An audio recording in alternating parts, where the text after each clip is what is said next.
The Green Bay Packers have traded for MICAH Parsons, making this undoubtedly the Brian Gutekunst's Ed Policy, their Reggie White moment. Hopefully they were both in on it, with Ed Policy being new in the building now, taking over for Mark Murphy, but snaking one of the most dominant players in the NFL, this time for a team who really just seems one source of just utter dominance away from being a very serious contender, arguably one of the top contenders for the Super Bowl after a step back last year, but we know the promise is there with Jordan Love and the rest of this team. At the same time, this is unquestionably one of the biggest mistakes in Jerry Jones' history, and there's been quite a few. But look, you could argue for a couple of them, but really letting go of one of the game's most dominant players as he's entering his primes. Are you kidding me? You can't make something work, throw an extra zero on there.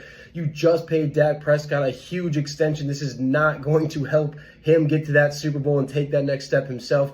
That defense is also not prepared to not have a dominant star on it, with the cornerback room definitely going to be struggling. They do have some promise on the edges, but otherwise the linebacker crew is also in a bad spot.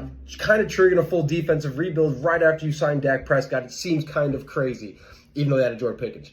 And this also, like I said, makes the Green Bay Packers an obvious Super Bowl contender, especially when you consider how well this defense played under Jeff Hafley in his first season, taking over the helm last year. Edgerrin Cooper looks like absolutely the real deal at middle linebacker.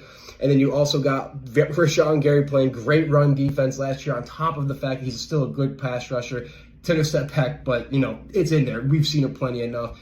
And they still got X McKinney roaming the backfield with what also looks like a very promising young safety in Evan Williams. Kind of looks like a Micah Hyde out there, but just looks so good as a rookie. Add in Keyshawn Nixon, took a big step. If Nate Hobbs can stay healthy, he early on looked like was going to be one of the most promising slot cornerbacks in football.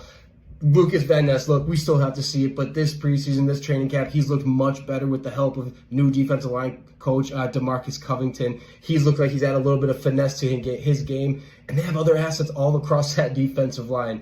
Really, this could just end up being one of the top defenses in football, and I don't think it's crazy.